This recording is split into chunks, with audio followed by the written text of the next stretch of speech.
Welcome everybody to Unaltered. We're here for another episode with Unaltered. Sorry, I'm gonna try to clear my throat here. Our episode is gonna be called "Safeguarding the Cannabis Industry inside the Safe Banking or inside of the Safe Banking Act." I've got a guest here with me today, is David. Very popular on Twitter. He knows his cannabis stuff. I'm gonna let him introduce himself and tell us a little bit about yourself, David. Hey, Michael, I'm really excited to be here today with you and discuss safe banking. My name is David Dinenberg. I've been in the cannabis space since basically 2013, 2014. And what I've focused on during that time period is basically compliance and banking. And I just fundamentally believe that the cannabis industry will never reach the heights it deserves, and it will reach one day until we have normalized banking, normalized credit card transactions, and remove all these uncomfortable barriers from the marketplace. Yeah, man, for sure. It's not only is it just the banking, but I mean the safety of everybody without the banking. I mean, I feel like I've seen so many World War III episodes in the middle of the street for these guys having millions stashed in the bank. It's ridiculous. I say it all the time. It's not just a banking bill. It's not just a new law. It's a public safety measure, right? This is something that, from the cannabis perspective, it's a public safety issue. Having cash and product or products in the same location, and quite frankly, people know about it, and you read about it, unfortunately, way too much. Well, yeah, I mean, shoot, when you literally see it left and right and then you're like, oh, well, how come you can't put your money in a bank? And then it's affecting CBD companies as well, and it's affecting anybody that wants to touch this plant in any way whatsoever. That's a great point, Mike. I don't think people realize, even after the Farm Bill passed several years ago, banks are uncomfortable banking hemp businesses sometimes and CBD companies because the law is so specific on the percentages of THC that you're allowed to have that there's too much risk still in the hemp industry, in the CBD industry. I know banks charge more. Most CBD companies are classified from a banking standpoint as tier 2, whereas if you are a true cannabis THC customer, that's a tier 1 level. So it's a little cheaper to bank as a CBD customer, but it's still not normalized. So there's still work to do on that side of the aisle as well. Oh, for sure. I mean, I bank with Bank of the West for one of our cannabis brands. And I went through like a 4-month process for them to come and investigate. This was back when I started farming hemp, back in 2018. They came out and inspected my farm, made sure I was legitimately a hemp company. I mean, it was crazy. The amount of legal bullshit I had to go through just basically prove that I was a hemp company, not a cannabis company you're trying to hide in between. And I'm sure you don't pay $25 a month for your bank account either. You probably pay much more than that. Oh, no, I think we pay like $1,700 or something like that. Exactly. They gave us a savings account. I mean, we did get access to pretty much everything. I did get a credit card. They did give us a credit card, but it was very low limits. No matter what you're doing, they're not really going above. I think we're capped out at like 25,000, and that's the most they'll give you. No matter how good of credit you have, your numbers, it doesn't matter. Right. But that's on the CBD side. You go in there telling them you're a THC company, and they just kick you out the door. They just laugh at you. Yeah. So, well, there's a division of the Treasury Department called FinCEN, and they are the financial crimes division of the Treasury Department, and they're the ones who in 2014 sent out the memo, right, called that Great FinCEN memo, that was supposed to help financial institutions start working with the cannabis industry. As you and I know, because we've been in the market for so long, there's tens of thousands of banks in the United States, tens of thousands. I'm not here to tell you there's how many there are, but I know there's a lot, right? Right, for sure. There's less than 500 banks in the United States who will work with the cannabis industry. And those that do charge, as you know, as a customer, a lot of money, right? I've seen anything from $500 to $2,000 a month. I've seen 1% of deposits sometimes. Yep. And the compliance part, right, for the business on an ongoing month over month, time frame. it's arduous. You're not banking widgets. You're banking, cannabis or hemp or whatever you're banking, and it's not right. It's just not right. No, it's not, man. I mean, I feel like I think it's sad at how far the cannabis game has come, and on the state level in multiple states. And with the movement being so big now, it really shocks me that a lot of these MSOs and a lot of these bigger branded companies out there aren't fighting harder for this, when it's them that are the ones that are really taking the punishment, from the financial sector to the retail sector to their stores. They're the ones that are at all the risk, and they're not the ones that are fighting very big. And I wonder if You know, it's because they're afraid that they'll come down on them if they do. you know, I don't know that answer, but I think there's a lot of misconceptions about what safe banking really is in the marketplace, just in the Oh, for world, sure. quite frankly, right? And I see all these people on Twitter or social media, or even articles are being written that, once safe banking passes, you're going to have credit cards, you're going to have up listing on stock exchanges. Safe banking talks about none of that stuff, just to be clear with you. And I'm not here to poo-poo anything, okay? I am a supporter of safe banking. I think it's an important step in the evolution of cannabis reform at the federal level, right? Like, we're going to have to take baby steps. And I know we're all And it's a step. It's a step. That's all it is. Yeah. It's a step. Yeah, and I say that all the time. I said this on the podcast a few weeks back. I can't remember who's I was. I think it was a Think High Crew or something like that. And we were on their show and we talked about how, well, even when safe banking passes, you're a year out from any implementation. Treasury Or maybe Department has even to write longer the than rules and that. regs. Yeah. Yep. You got rules and regulations that need to come down on top of that. I mean, it's so much before it even gets going, but it's a massive step in the right direction. And I think that's where and that's why I wanted to do this show with you. And understanding safe banking on a different level. A lot of people just, oh well, pass safe banking so my stocks go up. Well, yeah, that's going to help. It will help, but again, it's one of those buy the hype, sell the news type things. It'll be a small period where you get a nice little run on the stocks, and then you'll see another article that drops 2 weeks later about how it's going to take 3 years before we see any type of regulations be finished on it or anything along those lines. Just like we can't even regulate CBD. We haven't even regulated the vape industry, and it's been almost 12 years now. So there's no magic wand to what we're talking about right now. I mean, I guess the magic wand would be descheduling or legalization at the federal level. Other than those two things happening, and I'm including rescheduling, by the way, because I don't think people realize just by rescheduling it doesn't make it mainstream and easy. So it's either deschedule or legalization. If you want to have that magic wand effect, if you're in for the long haul, safe banking is a great start. Yeah, for sure. And it's funny because I always see these people on Twitter, again, Twitter, TikTok, social media, oh, well, safe banking ain't going to do nothing and this and that. And, oh, we should just go straight to descheduling and this and that. And it's like, well, you have to have multiple angles of attack. And if you're only attacking from one angle, then that means if you fail, you have no backup plan. I think that descheduling is a backup plan. I don't see the government descheduling cannabis at all. I see them rescheduling it. I don't see them descheduling it. Maybe we get lucky, I don't know, but it's crazy that it's even considered a Schedule 1 drug as it is, knowing the other drugs that are out there that aren't even on that list.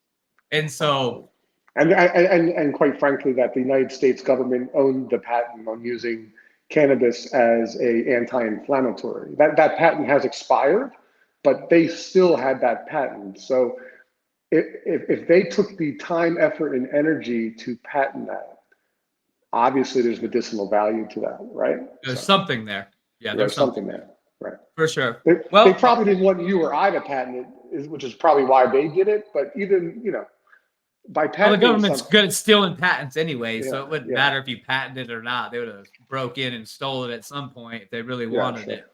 Yeah.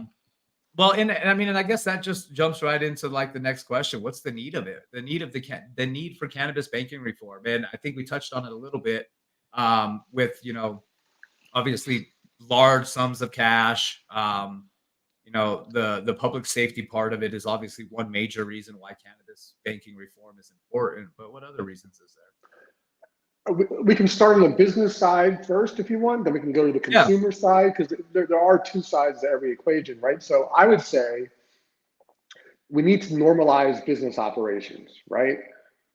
There are so many issues or levels of hurdles a cannabis operator has to jump through already, let alone banking, right? So very difficult.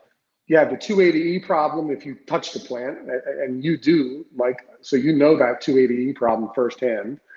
Second, you have the reporting at the state level. That's on a daily, monthly, they're up your ass all the time, making sure everything you're adhering to state law. And then you have the banking issue. And when you put all three of them together, it's a huge burden to operate a business in the cannabis space. Very. So we're creating jobs, we're creating tax revenue for the local and state, and quite frankly, the federal government already. They're taking our money. So why don't you make it easier for us to pay you, right? I mean, I have spent a lot of time with the BOE office, which is the Board of Equalization in the state of California. People show up there to pay their taxes with bags of cash, and they're not set up to collect cash. It takes one person or two people, several hours to count and confirm the dollar amount that someone's bringing in. Right. And then on top of that, like you spoke about earlier, the cost of that bank account, I mean, my personal bank account, if I even get charged a monthly fee, it's what, $10, right? Right. If you have a business account, they don't charge you if you have enough money in there, or if they do, it's probably $10 or $20. Oh, they're offering you a 1%, 5% savings account right away. Here, put more money in the bank, please. Right. And then for a cannabis operator to spend minimum $500 a month just to have a checking account, one checking account, is outrageous. And they don't even give you a debit card all the time with that checking account. So we need to deposit only account. Yeah. I'm all about normalization. My fundamental belief is that every cannabis business should be treated like any other business in the world, and we should. I have no problem with state compliance. I think it's, is it burdensome? Yes, but it keeps the federal government out of our industry. So let's say we accept that part of it, right? Everything else should be normalized. That's my personal opinion. And I agree with you. Like I said, I've been in this game for a while, and I would love to just be able to do normal marketing, just average marketing. Can I just tell you that I even sell this product? I'm with the rules of false claims. I'm with that. I agree with that. You can't be false claiming something, right? Yeah. But also, I feel like the differentiation, the line of what's false claims and what's not false claims needs to be looked at. Because when you have a video footage of proof, then to me, yes, that might not be medically researched, but that passes the eye test for the entire world when they watch it happen. Now, that doesn't mean you get to say, oh, hey, this cures cancer, but it could, because it has, right? And see, it's just some of these small things, like you said, that normalizing the industry would change. People would be able to just normal market, spend money like everybody else does to get the views and get your product in front of people. Think about this for a second. Exit labels in dispensaries. Now, this is a state level thing, but again, it's one of those things that I have to label it at the lab. I have to label it when it gets into the shop. I got to label it when I put it on the shelf, and then I got to label it again before you leave. That label before you leave just has a date on it, right? That label costs Native Roots $1.7 million a year to put on their products. $1.7 million. And then here's the other issue. California doesn't have that, right? So you have, and I apologize, is it 38 states or 39 states right now? But regardless, I think it's 39. Okay. Yeah. You have 38 different laws. You have 38 different laws. And 38 different processes in those laws as well. That's right. There's no normalization. None. And I'm glad you bring that up, because when we opened our first store for Primo out in Ohio, we ran into an issue of right off the bat, got fully licensed, extractor, processor, everything. In Ohio, the rule states that you can't make a full spectrum product in the state of Ohio because you can't even hold full spectrum distillate in your lab at all, unless you're a THC regulated company, Gotcha. right? And so in Ohio, if you're a CBD company, you can't make full spec. You can't make it at all. Doesn't matter what license you have.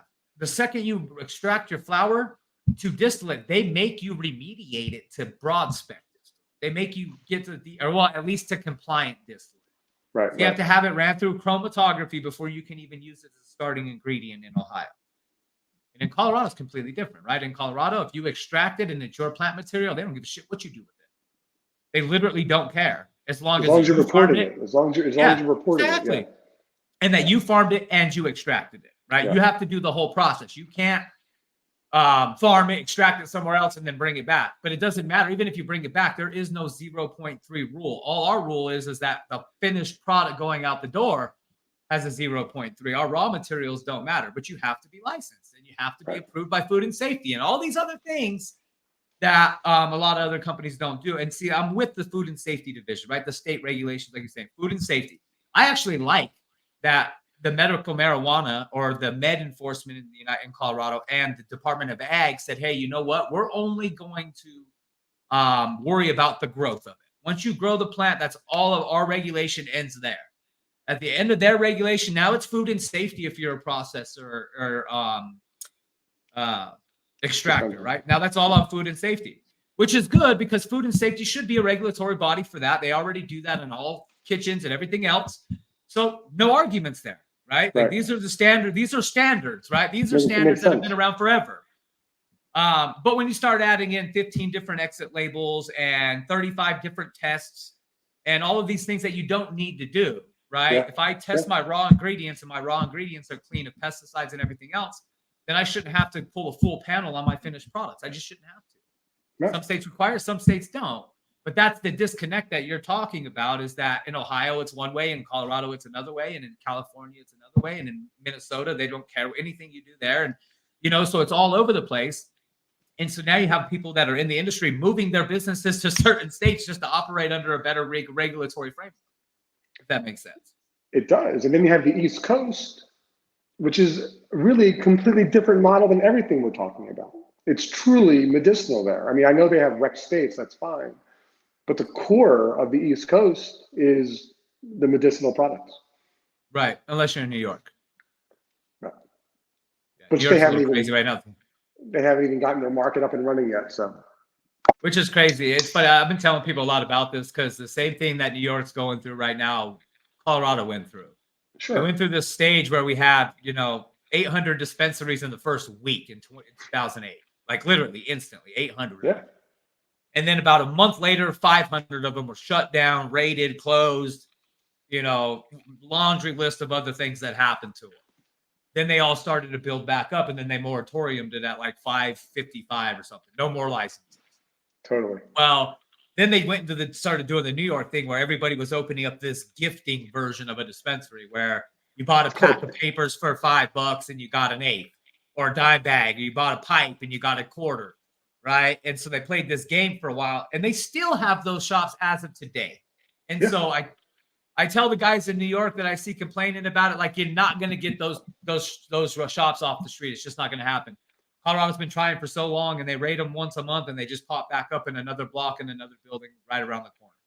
I remember at one point, Los Angeles had 350 legal licenses, but they had 2,000 dispensaries. Right.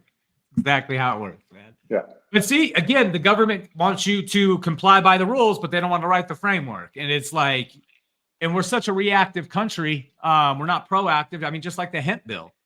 I'm grateful for the 2018 Farm Bill, but the 2018 Farm Bill had zero thought behind it. It was just like, oh, here we go, Farm Bill. Let everybody extract. Let everybody farm. Like, let's just open up a real big can of worms here. And then that's what happened. Every single person that had $1 million went out, bought an extraction lab, and, started ordering all this crap from China and instantly jumped into this game. And then we wonder why we have a problem. Well, we have a problem because you just let everybody jump into the game when you already had literally the other half of this industry very heavily regulated in multiple states. And then you just throw this other curveball in here where it's like I can literally make every single THC product there is, I can make from my hemp fields. I don't need to do it in a high concentration in THC to still make the same plant. So when they open, or the same products, right? I can make D9 gummies. I can make D9 cartridges out of hemp-derived products all day long. And they get you just as high as any other THC company's products, right? There's no difference. So when there's that much, one regulated industry and then another industry comes jumping in, and they're really the same industry, same plant, same everything, but one's completely legal and the other side's super heavily regulated, and even just having distillate can put you in prison still if you're not doing it right on that end. Sure. That's where they screwed up at. I think that they should have had a lot more thought about this before they decided to throw them both out. But the one thing that I do think it did was help speed up the process, because now they got to figure something out, because there's too many people under the hemp game that are doing THC stuff on a very high level, and they're not even hiding it. They also should have had the FDA involved from the beginning. Oh, of course. And the FDA still doesn't know what to do. Right. And eventually, I said the FDA still lost, and eventually they're gonna come out and lay it down hard, because they didn't have a chance to really figure it out. They're watching us right now. It's like what they're doing with the vape industry and everything else. They're paying attention. And right now, it's all they're doing. They're shutting their mouth and they're paying attention. They're watching what every company's doing. They're watching how you're doing things. If you're the claims, the websites, the social media, I mean, they're watching it all. And I've got a feeling that when the FDA comes down, it's not going to be pretty. I think it's going to be very tough. I think they're going to make it a lot harder than it is now. And I think that's just because they've seen a lot of what's going on. The other part of it is they're really uneducated. And I think that that's the one thing that they're starting to realize is that, they want to ban isomers. They want to ban this. They want to ban this. But we really don't have enough research on any of this yet. And we don't have the money behind it because of safe banking, right? Like, nobody's putting any millions of dollars into research in cannabis right now because it's not a safe bet as of right now. I have that research conversation with people all the time. It's like the tail wagging the dog. It's just, a lot of universities won't do research because it's federally illegal. Some do, some get approval, some do it. My gut tells me until there's true research behind all this stuff that we're talking about today, that, you're just not going to see federal change. You're just not. Right. And it sucks because, and that's where, like I was saying earlier, is why is the MSOs, the colleges, everybody that has an opportunity that has the money that can just go do the research, that can put the time into it, they need to do it. And I mean, I know that there's a few organizations or a few universities out there that are doing it. Sure. Like Oregon State University is a big cannabis university. They do a lot. University of Colorado does too. I mean, University of Colorado does as well. Yeah. Agricultural. Yeah. Penn State does. I mean, there's definitely universities, but the issue always comes back to it's still federally illegal. There's still a stigma attached to it. And until we can get down on those barriers and make this thing more of a mainstream product that's safer than alcohol and safer than tobacco and safer than opioids and all the different things that we know are already out there causing problems, we're going to be having this conversation, unfortunately, for a long time, I think. For sure. Maybe somebody spends a couple $1 million to probably a couple $100 million and do a nice big Super Bowl 1-minute ad that just talks about how cannabis has 0 deaths and everything else has so many more. Maybe people will wake up and realize it, because there's somebody on Twitter, I can't remember who he is, but he's always talking about how we glorify alcohol and we glorify all of these other drugs or social. Well, think about it this way, right? Drinks. Like, I know you're a sports guy. I'm a sports guy. So whether I was watching, the Cincinnati tournament yesterday for tennis, or I'm watching football, or I'm watching basketball, they're all talking about gambling. All of them. They post the lines. They post the promotions. So you're watching a sporting event, and the commercials involve pharmaceuticals, gaming, and alcohol. But every cannabis ad submitted for Super Bowl, and there's been a few of them, they get turned down. Yep. It blows my mind. It really does. Well, it's because they're owned by the establishment. I mean, It's really shitty to say it. I mean, this is for a different conversation, a different show, because I will be getting into some of this stuff later on down the line. But the reality is they control it all. I mean, almost, I think it's like 7 of the top 8 or 7 of the top 9 news agencies are all owned by the same people. Right. So at the end of the day, they get to put up what they want, and it doesn't matter what you want them to do. It don't matter how much you want to pay them. I mean, they know they got somebody else lined up to take that 30-second spot and have that money already. That's right. So if we can't put them in a position to where they don't have anybody else, then you're never going to win, and that's not going to happen. So sure, not in our lifetime anyway. But all right, man. Well, let's jump over to the next topic of this, man. The political impact and the potential impact and political landscape of safe banking, and why safe banking is still on hold. I guess that's the real question. Is early on in the year, we had a lot. I mean, obviously, let's just go back to 2020. There was a lot of talk in this election about safe banking, a lot of talk about getting cannabis done. Right before the election in 2020, the House passed the Safe Banking Act, the original version of it or whatever, through the House in 2020. The House has passed it several times.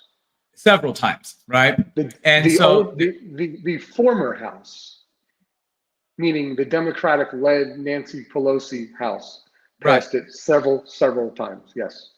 Multiple versions of it, right? Passed it. Mm-hmm. Well, obviously, 2020, the whole 2016 to 2020 years, the Dems weren't giving the Republicans a win to save their life on anything, and that's just what it was.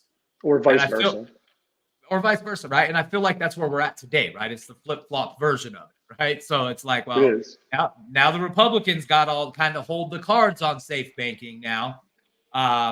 And so I guess the main question is that we've seen this all kind of transpire over the last few months. We've seen a lot of reports that even on the Senate's website itself, there's 9 Republican co-sponsors that have signed the bill as of right now. 2 more and we're filibuster proof of. There's words that there's 14 out there. If that is true, what are we waiting on? What is the holdup?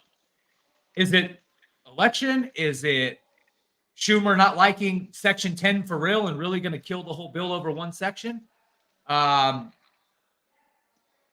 do you see this coming? Where do you see it going, and where do you see how the year will end, and how do you see 2024 playing out with it being an election year? Okay, so this is just my personal opinion, and my opinion is this: as someone who has read too much about this topic for the last 10 years, I don't believe it passes this year. I just don't. When the Senate comes back in September, they're going to have what they call bigger issues to talk about and deal with than cannabis banking, specifically, keeping the government open for business. And not that it won't, because they always figure that one out, right? But it gets dragged out. That's the headline. Especially now, it's going to be drug out for a while on this one, I guess. Right. And then the cynical part of me says, we're going into a huge election cycle. It's a presidential election cycle.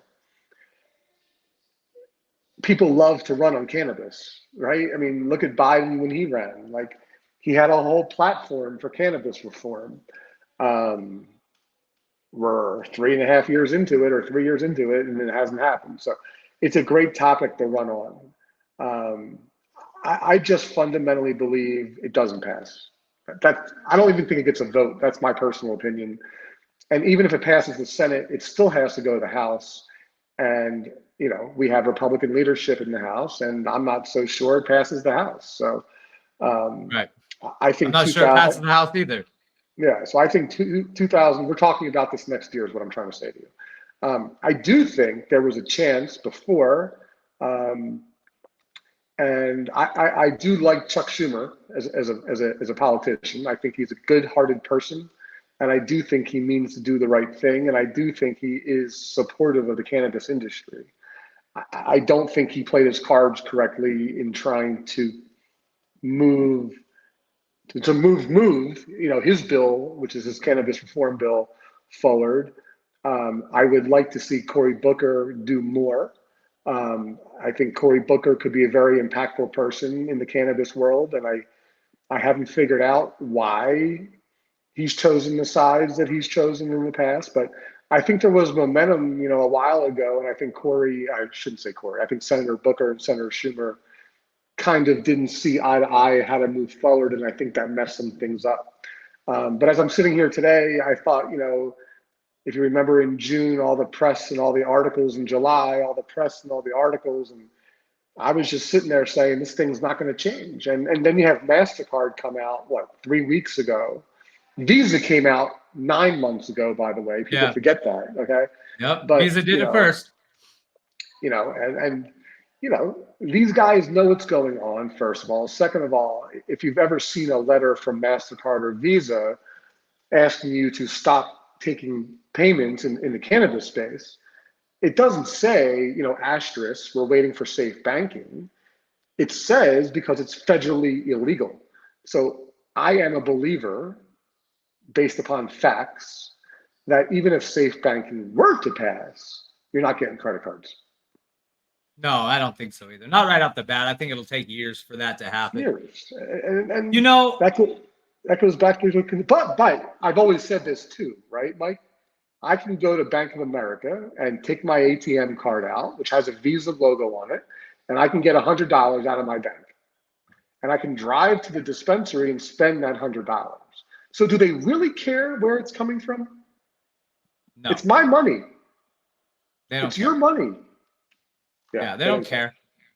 And so to touch back on what you're saying here is, and I kind of feel the same way, man. I think that at the end of the day, I don't really trust any politician. I think that they're all pretty scandalous people.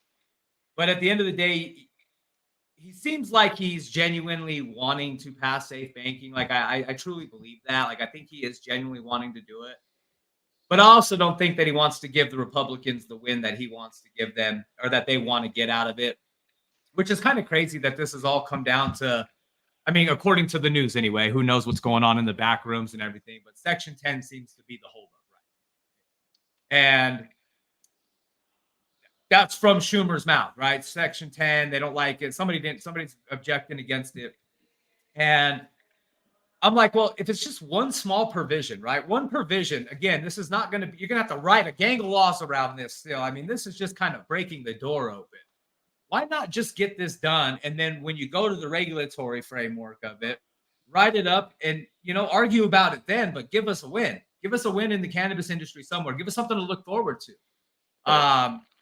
And so like you said it best. It's a political year. And when it's a political year, it always gets used as that political football. So I think that if I'm looking at it from an actual effect on the election, I think that Biden should do something before the election. I don't think that they should run on the idea that he's going to pass it once he gets more time.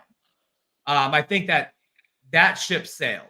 I don't think anybody in the country cares what you're going to do next year anymore, based on what's happened in the last 4 years, right? You already ran on this. You said this. So if you try to say it again, it's not going to work. It may for some people, but I don't think it's going to work for the majority. I think he's going to have to get it done before the election happens, and that'll give him that win. So people will say, okay, well, at least he got done what he said he was going to get done, and that'll help him for his votes. If that's what he cares about.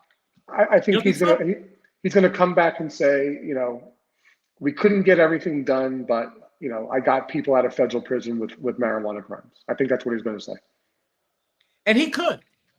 So then that brings up the even sketchier part, right? Because then it gets to the point to where, in theory, the Democrats could pass safe banking by themselves, in the Senate level anyway, not at the House level. And that's probably why they haven't done it, because they know if they passed it, right, it wouldn't really matter, because then it's still going to get held up at the House level. Maybe that's why they're just like, even if we pass it, it's just going to be just like the House did, a bunch of wasted time, and it didn't get anywhere. Didn't get nothing done. That bill didn't go through and get passed in the Senate. So it's tough to see. There's just so many factors, man. From the political side to the. I think the true reality is, cannabis to you and to I and to me is everything. It's what we do for every day. It's our living. It's our, whether you're in real estate or you're in sports or you're in selling widgets, right? We're in the cannabis space. And It's all we think about, and it's all we read about, and it's what we care about. And unfortunately, there's not enough of us. And That's true too. most people are they vote for one reason. They either want lower taxes, or they want higher taxes. They want better healthcare, or they don't care. And cannabis just, it brings out the younger people for sure, but it's not a big enough issue in America right today to Right. get to carry the water it needs to get carried with. What do you think about the House? So when I look at the House, I think that the House is getting younger. Senate's not quite getting younger yet, but the House is definitely getting younger. With the House getting younger, do you think we could see a shocker where some of these Republican representatives that don't necessarily ever vote for cannabis, have always been against cannabis in their specific districts? Do you believe that you may see a big change in their way that they vote for a safe banking bill? Or even just not even just safe banking, just put cannabis in any type of bill. You think that we will have more Republican support from the House of Representatives moving forward as it starts to get younger? I think if you covered the word cannabis, or whatever word that person is calling it that day, right? Put a piece of masking tape on top of the word, and you go through the list and you say, it's a tax generator, it's a job creator, it helps people, it helps reduce opioid overdoses by 25% in states that have cannabis available to the consumer. If you go through those bullet points, it's really a no-brainer. Okay. Then if every senator and every and every representative voted the way their state has already mandated, it'd already be legalized. So Tax. my answer to you is, you can't blindfold these people, and they live in a world where the stigma still carries a lot of weight. Okay. And I've heard the other side of the argument, which is, okay, it's not as bad as this and it's not as bad as that, but why should we legalize another vice in America, right? Like, why? We already have all these problems. Why do we want to add another problem? And that's just uneducated people. I think the best example of somebody changing their mind and spending the time to do research and to educate themselves and to talk to people, which changed their mind, is Dr. Sanjay Gupta from CNN. I mean, to me, especially if you think about like back in 2014, 2016, every time an episode of Weeds was on CNN, you would have states starting to talk about legalizing cannabis at the state level. He had like the Oprah effect in the cannabis market, as far as I'm concerned. It takes time for these types of people to get their arms around it and to understand. And I feel like if our representatives in Congress and the Senate took the actual effort to learn and get educated, we'd be in a different spot. But they don't, and they don't have to, quite frankly. And it just sucks. It really, that's the part of politics that drives me crazy, which is, I mean, look at Oklahoma. It's not even it's not even a blue issue. It's a purple issue. Over 60% of America is in favor of cannabis reform, and over 55% of Republicans are in favor of it. And look at Oklahoma, Ohio, Florida. I mean, you have all these typical red states. They've done it. They've listened to the constituents, and they've legalized cannabis. Yeah, man. I mean, I think you just got muted. Their states have voted already. Yeah, what's crazy is you're right. And I've been saying this for a long time. Everybody likes cannabis. Everybody likes cannabis. I mean, there's a big majority that like cannabis. So it's not like we have a bunch of You don't have to yeah, you like don't it to have to, vote for it. right. But what I'm saying is there's so many people that do love it. I mean, Colorado voted 83%, 83% in Colorado to legalize cannabis, and we're a blue state, right? 83%. So when you think about those numbers, you start spreading them out. You look at all these numbers all over the United States. It has significant amount of people that are behind it. But then we have these small little legislators that we all vote for to get into office. And it's usually on other issues, right? They got in because I agreed with them on this issue. It wasn't cannabis, right? And we need to get more people to vote on the idea that just give me 1 year of voting because of cannabis, and we'll get some different people into office that will want to do it. Because there are a lot of people running on cannabis. I think, but that's the other thing is a lot of them run on it, and then they get quiet once they get in there, and so it's because running is easy. Running is easy. You know, you can run and say anything, right? I'm going to do this. Right. I'm going to do that, and then you get there. Especially the new people that you're talking about. They're junior senators. They're junior Congress people. They don't have any power, and they can't get anything done. And then they get there and find out, holy shit, I can't do the things I want to do. That's what happens. I wonder if that hurts people. You know, it's funny. I always thought that most politicians get into politics because they truly want to do something good. No, it's power. But then they get in there. Well, yeah, I mean, power is definitely one of them. I think any position of power you want. But I think that a lot of them do get into, they want to make a change, right? Like they want to make a change. They want to do something. But not a lot of them, I think that they learn. It's funny, actually, Putin said this about the United States presidency. And it's kind of something to think about, is that they all have good ideas. He said that I've met a lot of US presidents that have a lot of good ideas. But once they get in that seat, they have a whole group of other people that are telling them what they can and can't do. And their ideas don't ever come to fruition because the system that they are working within doesn't allow it to happen. Yeah. And I mean, I'm not a Putin guy. I'm not against anybody, but he raises a very critical point. This is a world leader who has met multiple of our presidents. And he says that there's reasons that he believes that there's a lot of good ideas, but none of them ever happen. And so, and this has gone back for decades. Every single president there is. It's not just one versus the other, right versus left. I mean, I always say, it's one bird, two wings, bro. I mean, at the end of the day, they fly together.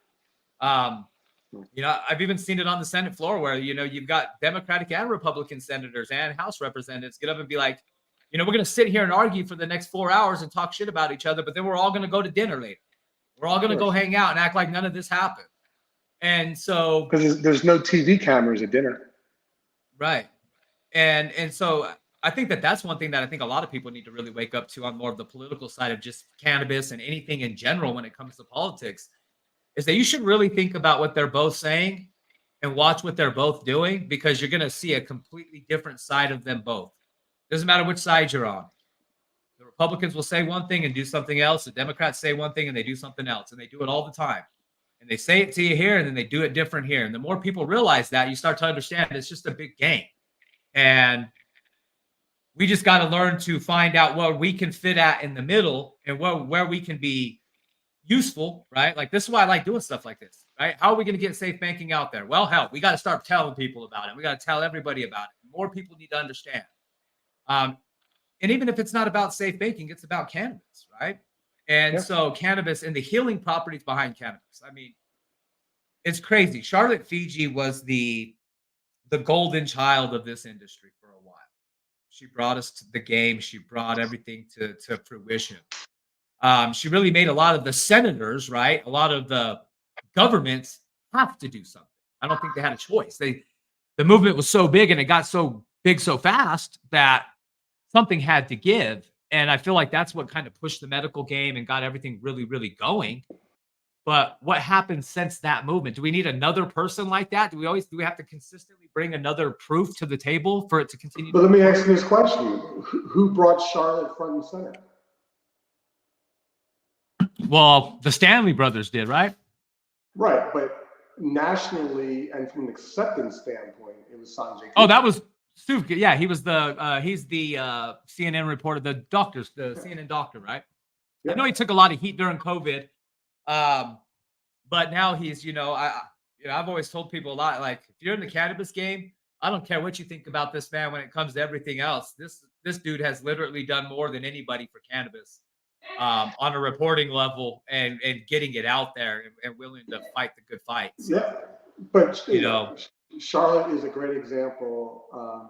And if you remember back then, I think that was like 2012 or 13. Yeah, right after it started getting legalized in some ways in some states.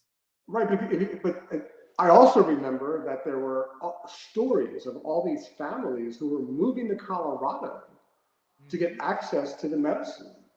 Yep. They were, man. They were flying into this state like crazy. Yeah.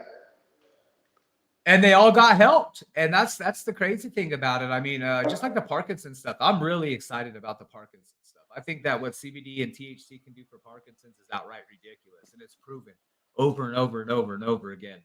And we see a lot more of those videos than we do from the Charlotte Fijis and things like that. Oh yeah, I posted a Parkinson video the other day. Somebody put, some cannabis oil in their tongue, and 20 minutes later they weren't shaking. They had no issues. They could speak and they could do anything. Yeah, I think I shared that video that you had posted, and then I'd seen another one that there was an older lady. She was a British lady, and she used to put butter, a THC CBD butter, 1-to-1 split or 1-to-1 ratio on her crackers of butter, and she would eat it. She had Parkinson's, and she would eat I think she said 2 cookies every 4 or 5 hours, and she could stay shake free all day long. So, and I'm just like, you know what? So here's my opinion of that. Whatever makes someone feel better, they should be allowed to do. It's their own body, 1,000. Right? She's not hurting anybody by having 5 or 6 or 8 cookies a day. Maybe she's gaining maybe she's gaining some weight, but besides that, she would trade that all day to have the tremors not being there, right? And to have some sort of normal existence. And whether it's a cure, whether it helps the side effects, I don't give a shit, okay? If it makes somebody feel better and it's all natural, and it's not hurting anybody, right? You're not going to get gangs shooting at you, and you're not going to become, and I know there's an argument, you can become addicted, but addicted to what? Feeling good? Right. I don't know. Addicted to being balanced. That's what I always say. It's like an addiction to being balanced. I actually have 2 girls that work for us out in Ohio, and one of them just finished up their master's in cannabis science at the University of Maryland. And she's very educated on this stuff now. She's been going to school for it. Very, very diehard cannabis girl. And she always talks about it. We need to start talking the story more like she does. This is a harmony thing. This is about feeling 100%. It's about getting up every day and feeling better, not having to take the different supplements and things like that. Just use your own endocannabinoid system, your own ECS, and take care of your body. It's really that simple. And I tell people a lot in the CBD industry, they're like, well, CBD didn't work for me and this and that. And it's because they don't understand. They think that you just take a drop of CBD and you feel better. It's a supplement. It truly is a natural supplement that you have to use just like anything else. It's a 30-day type thing. You use it all the time. And then in 6 months, you ask yourself, do you feel better? Do you have more energy? Do you feel more balanced? Do you feel all these different things? Is the anxiety down? That's when you go back and say, hey, did it work? Did CBD work for me or did it not work for me? Did cannabis work for me or did it not work for me? And so I'm very big on pushing that message, man. You got to try it. You got to stick with it. And not only try it and use it, but there's a lot of different ways to use cannabis on a holistic side and on a non-holistic way. The plant is very, very valuable. And even into a textile market as well, which is, again, being held up by the safe banking regulations. And we're talking about making t-shirts here. We're not even talking about getting high, but yet it's being held up because of the get high stigma. That's right. And it's really sad to see. And then it's carbon numbers. I mean, what cannabis can do with carbon is just outright ridiculous. Totally, man. And so it's one of those things that I always wonder, how do we get the right spokesperson, right? How do you go and talk to these people or put it out there in these podcasts and things like this to get them to truly understand? Like you said, if you take the stigma away, and you look at it from an environmental standpoint, you look at it from a medical standpoint, all these different things. The agenda the United States has pushed on us for the last 5 years, and it's going to continue to push on us as climate change changes and all of these other things, right?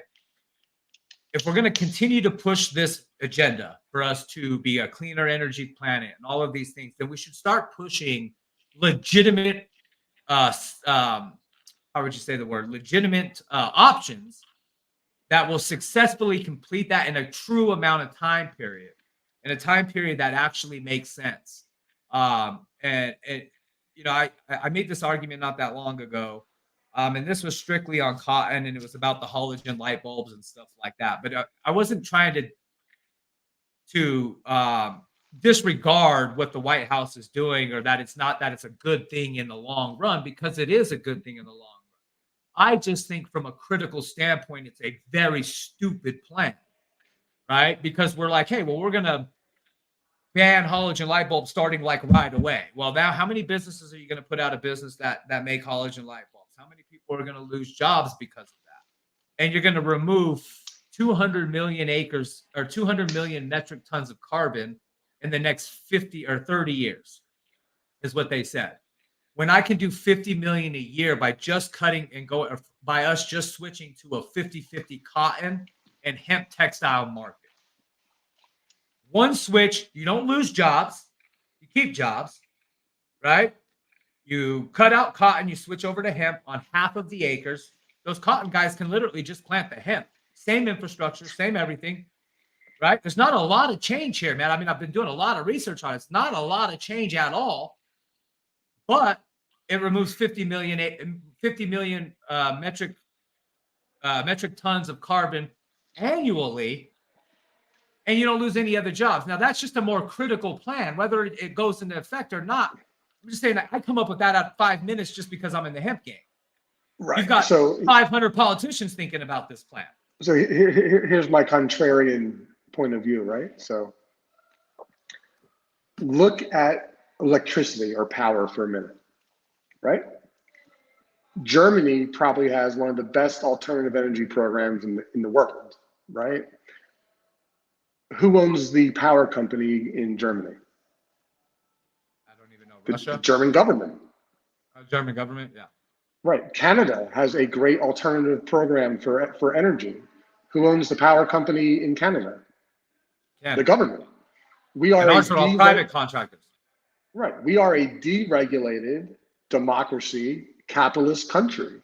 And our government can't make those systematic changes as quickly or efficiently as other countries come because we're not deregulated. Right. And that makes sense. The facts. Right. Yeah, they just can't. They just don't have the framework to switch it over fast enough, because you have to get all these private companies to get on board. It's not like the United States government could just be like, hey, you know what? We're going to do this. And, you know, we own 90% of cotton production. We can switch it over whenever we want. We're going to make sure our planet works. You have to literally convince everybody that's a private contractor to then do that. Yeah. Which, and again, I don't think it's hard to do if you get the movement started, right? It's like you get one big company to do it, then they all kind of start to fall in line if it's profitable, right? It has to be profitable. And that's the thing with America, is everything's got to be profitable. And so, and again, cannabis can be profitable. And that's what I always say. Well, if the government's giving me a grant to plant all these acres to remove carbon, they can buy back the hemp fiber from me.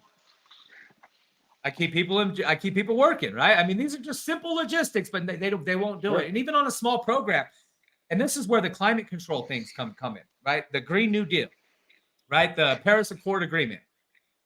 The government's already charging these companies for carbon credits. They're already charging these companies before they even drill, based on a carbon output that they believe that they're going to make. Before they even drill. Now, that's what the whole Paris Accord Agreement's about, basically. Charge you more money to do your deal, and then we take that money and invest it into green energy. Why isn't cannabis one of those #1 green energy investments, when it's clearly the #1 carbon sink on the planet that we know of? It's a great question. I'm not smart enough. That's the $1 million question. I'm not smart enough to answer that one. Yeah, that's the $1 million question. And they put all this money into these oceanography ways and all these different ways to remove carbon, but they're not looking at it from a domestic standpoint to where we can remove a lot of carbon on our own and really not have to do much. And again, even if you don't want to change all these things over, you can still pay cannabis companies to go, or at least give them some kind of credit for farming hemp and the carbon that they're removing. Right. Because just any cannabis farmer, I mean, how many people farm fiber this year that Yeah. should get a carbon credit reduction on their taxes at the end of the year because of how much carbon was removed on that. It's just like the alternative energy sector where they have the SRECs and they're tradable and they're commodities and they go up and down. They fluctuate in price. It should be the same thing. Exactly. Let the people make the market, man. You know? That's American. They should do that, right? Well, that's what they want. That's what they keep. They sell you on this idea, but they don't let you make the market. It's the greatest. What did George Carlin say? He called it the American dream. I forget what he calls it. The American dream, the dream that you never wake up from because it never happens. Right. It's always it's literally a dream. Like it's not. Right. It doesn't actually matter. So, yeah, it's a pipe dream. Right. Yeah. All right, man. Well, cool. So, I mean, I think that's a really good take onto, on the political landscape of things. I just think at the end of the day, it's a political football. I don't see, we can talk about certain senators who might have the right feelings and the right agenda and the right, idea, and they're trying to do the right thing. But when you look at it as a group and as a whole of what they do up there, it is a political football. The Dems need a win in 2024. And cannabis is either going to be what they use to hope to get it, or they're going to get it. But they're not going to get it passed with any Republican support if they do, because the Republicans ain't going to give them a win before the election. And that's the one thing that scares me. It's like, then they'll just go in, they'll filibuster it. You know what I mean? Even if it does get done and they don't have the Republican support, then it's just going to be, we're going to start all over again. It's going to be filibustered, and so I wish I could sit here and say like you do, like I had hope. I had hope early in the year. I don't got hope anymore. I think it's definitely a 2024, maybe even a 2025 and farther on issue. And unfortunately, we're just going to have to keep staying in the trenches and keep fighting the good fight. And maybe one day something will change. But until then, I really don't know what else to do except for keep bitching about it, and hopefully somebody sees it. I think you're doing a great job, because I personally believe all we can do, right? We're not senators and we're not lobbyists. All we can do is speak the truth, educate people, and have conversations with people who don't agree with us. That's the only way we move this thing forward. It's a team effort. It's an industry effort. It's a community effort. And we have to stick together, stay together, and really take the time, energy, and effort to try to help one person change their mind. And for sure, I do that. I think that's a great tool for social media, and I spend a lot of time trying to do that, because I don't agree with every Democratic law. I don't agree with every Republican law or opinion, I should say, not law. I like to talk about, or I believe in the things that I believe in. I spend the time educating myself on topics that I'm interested in. And, I think cannabis is a fascinating topic, and I think it touches everything. It touches healthcare, business, taxes, job creation. Then you bring in hemp. Then you bring in hemp and talk about, building supplies and fabrics and all. The cannabis plant literally touches everything that we do on a daily basis, and why it's not a bigger nationwide conversation blows my mind sometimes, because I know the answer. I know the answer, but it's the a lot stigma. of people got other shit going on, right? And the stigma, I mean, if you're not in the cannabis industry, right? And my wife talks about this all the time. She works for the School of Mines. She works with some very brilliant people, right? Some of the smartest kids in the country. But when you talk to her about these things, she's like, well, how am I supposed to care about safe banking if I'm not a cannabis company? Why is it my problem? Because for me, it's not. Yeah, go ahead. And I was just gonna say, I always tell her, well, it's not about you, right? At the end of the day, it's about the whole, right? And so, and I say this all the time, it's not about you, it's not about me, it's not about you, it's about what it does for everybody else. And do we want to stand on the right side of history or the wrong side of history? When it comes to cannabis, I want to stand on the right side of history. I want to be the one that was on the right side of pushing the agenda for it to be legalized and normalized 100%, because its benefits completely 1000% outweigh its cons. See, And I agree with everything not you even said, but close. I would ask her the question. I'd be like, I'm sorry, I don't know your wife's name. What's your wife's name? Ashley. Ashley. I'd say, Ashley, do you think it's fair that I have to spend $1,700 a month for a bank account for the business industry that I'm in? Right. She Right. would And no, and say, she gets it. but Yeah, and that's she all she gets should it. care about. You know, it's Right. not about, and I say this all the time, it's not about being a consumer of cannabis or even cannabis products. It's Right. about, why are you against it? Tell me why you're against. Don't tell me why you're for it. I Right. want to know why you're against it. Right. That's the And that's why, conversation. for sure. And I always ask her, I ask her, like, I mean, she's in the cannabis industry with me, right? So she Yeah, gets of it. course. But I always ask her from like this mindset, like, act like you're not here with me, right? Like, you're not my wife, you're not my husband, or sorry, you're not my wife. You're not a part of this brand. You're just a random person, Right. right? And so to you, why does safe banking matter? And to her, it's like, well, if I'm just a random person, safe banking don't mean anything to Right. me. And so, and when you're It's not looking at it sexy at from all. right, It's it's not not. sexy. No. And then you ask, you can go ask any random person on the street that doesn't use cannabis or doesn't run a cannabis business and say, hey, um, again, this could be one of those things. You go downtown just trying to get in signatures for, for a petition, and you talk to these people, and a lot of them just don't care Yeah. because it doesn't affect their everyday life. It's not a part of their world. It's not something Right. that is a daily thing. They're more worried about fucking groceries, or they're more worried about Yeah. gas prices, or 85,000 of the other factors that your life has. And so I think it's about just getting people to agree that cannabis is not bad. It's a good move forward. It's good for health. It's good for all of these other things.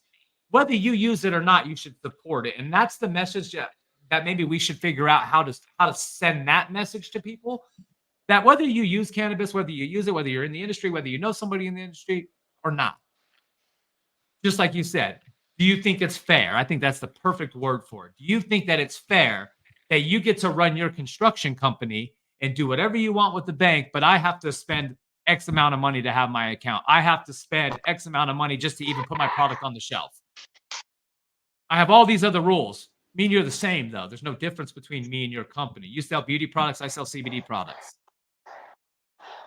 Right? I agree with you. And so, and that's what I'm just, and what I'm trying to do is, I guess I'm just trying to figure out, like, people that are going to watch this, people that are going to see this, like, how do we tell you guys, to our viewers, like, whether you care about cannabis or not, whether you're a sports junkie or you're a politic junkie or just everyday news, whatever you follow us for, cannabis is very important to our future. And I mean that wholeheartedly, from a medical standpoint, from a textile and food market, to the holistic healing, to the carbon squandering. I mean, there's just so many good things that it can do for our planet. And then go look it up. How many people has it killed? How many people has it hurt? And the answer should be very easy. You should go tweet about it right now. Cannabis, safe banking, pass this. This is unfair. It's that simple. Hey, man. Tell me another essential industry that was allowed to operate during COVID that can't fucking bank. I mean, cannabis was, every legal state deemed it essential. It's medicine. That was the choice they made, that state. And it was great to see, because it was nice to see on a government level that they accepted, or they basically said that cannabis was a medicine. Right. They literally said that. Like, I mean, the government was like, "Here, you're essential. You're a medical company, basically." But when it got delivered to your house, or you went to the store and they came out curbside, you still had to reach in your pocket and pull cash out, which means you're touching somebody else. Exactly. So they could have just paid for it online and you delivered it. Right. So not dropped it on the front door. Not only was it a public safety issue, it's a public health issue also. It is. It is a public health issue. And I think that, basically, like I said, we've seen so many cases of cannabis work that, and not any cases. I mean, I haven't seen any case that, guy died because, he got super high tonight, went and killed 8 people in his car. Like, you just don't see these things ever. They don't come out anywhere. And let's be real. The news, I guarantee you, the news is dying to find that story that they can report on how cannabis is to prove that it's bad. But they can't do it because it's just not out there. And so, I mean, I'm glad I'm a backer. I'm glad I'm a supporter because you know what? It's proven to me that it works on a lot of levels, you know? Me too. Me too. And so, but I've also dealt with being robbed. And I've also dealt with people coming to my store acting shady, wondering where my safe's at, looking around like I could see it. I'm sure. You know, and I don't want to have to kill somebody just to protect my industry or my business or my family or whatever it may be. Like, I don't want to have to do that. Yeah. And I think a lot of people don't want to have to do that. And people that say, oh, I'll just shoot the fool. Wait till you put in that position. Because it's not as easy as people think it is to just shoot and kill somebody. And then after you do it, you have to live with it. And living with it's harder than it is doing it. And they'll probably hurt themselves before they hurt the other person anyway. Right. And so it's a sad thing. And I'd love to see it changed. But man, I'm real glad that you came on with me today, Dave. Well, thank you for having me, Mike. I enjoyed it also. Yeah, I try to keep these about an hour and 20 minutes. You know, they get too long. People don't want to watch them. But, you know, I think that we got some good insight. And I think that as this continues to play out over the next 6 to 8 months or year, whatever it ends up taking, I'd like to continue to do a few more of these shows, update shows on how safe banking's going. Sure. Again, the political landscape, what's going on at that time. I mean, you know, we can kind of recap that real quick before we get out of here. Basically, to answer the question of safeguarding the cannabis industry inside the Safe Banking Act, the main question we came to answer today is when's it going to get done? And I think that our conclusive answer is we don't know. We just don't know. We can I would sit agree up with here that. And anyone who tells you differently is lying to you. Yeah, they're lying to you. Anything else is just a smokescreen. At this point in time, the reality is there's a lot of talk, but not a lot of action. And again, just like Dave said, there's a lot coming back to finish this year off. I just don't see how the government makes it a priority. And then next year, again, it'll be a priority, but I don't think it'll be a priority on the floor. I think it'll be a priority in the news that it's going to get done. And, you know, it'll be that political salesmanship trying to get it done throughout the election. Hopefully one day it gets done, but I wouldn't hold my breath for the rest of this year and possibly even next year, unless we get a rescheduling. I think that could happen first, but again, you know, I watched a hearing not too long ago where I believe it was the Republican Representative Matt Gaetz was asking the secretary about, you know, what's up with the rescheduling review, this and this and that. And she said she was going to let him know and get into it and all this. And then like a week later, I read that she hadn't even seen it yet. Right. So again, a lot of talk. The reality is that's probably not going to happen either. But I don't want to bust anybody's burbles. Let's stay hopeful, stay online, keep posting about it, you know, keep letting them know, you know, if you want to call them and blow them up, go for it. I don't think it helps, but it might help. You know, if it's always being talked about, then it might help. But the reality is 25 of us Twitter, you know, online monsters isn't going to get it done. You know, we need to get the people behind us, and the people need to start talking about it. And I think that will help it change. And honestly, the older generation, I think if their voice will be heard better. The baby boomer version, I think if you can get some more of the baby boomers to that era of people to be more acceptable to cannabis, then I think we see things change faster. If they started talking, because all of us youngsters, I mean, of course, we've been talking about it for a while. I mean, I've been talking about cannabis for 10 years now, 15 years. You know, I've been trying to push this agenda before it was even legal. Sure. But the older folks have been all against it for so long. And so I'd love to see some of these older guys in their 60s, 70s, 80s, you know, say, hey, they changed my mind. Cannabis does work. And I'd love to see it happen. And I think that would make a big difference as well. But any closing words from you, David? Thank you for having me. I really enjoyed it. It was a great conversation. I think I think we should all look at it this way, which is progress is progress. And the fact that, you know, there are many bills in the House and in the Senate that are cannabis related, whether it's veterans, whether it's research or whatever it is, cannabis has never been more spoken about inside that sanctuary than it is today, and that's a good thing. And Right. progress takes time, and change takes even longer. And I'm optimistic. I'm just also realistic, and I don't see change this year. And I agree with you, man. I truly do. Well, I appreciate you, David, man. I really appreciate you coming on, and hopefully we can see something else go soon. But until then, you know, stay feisty on Twitter, TikTok, LinkedIn. If you run into a senator, let them know how you That's feel. right.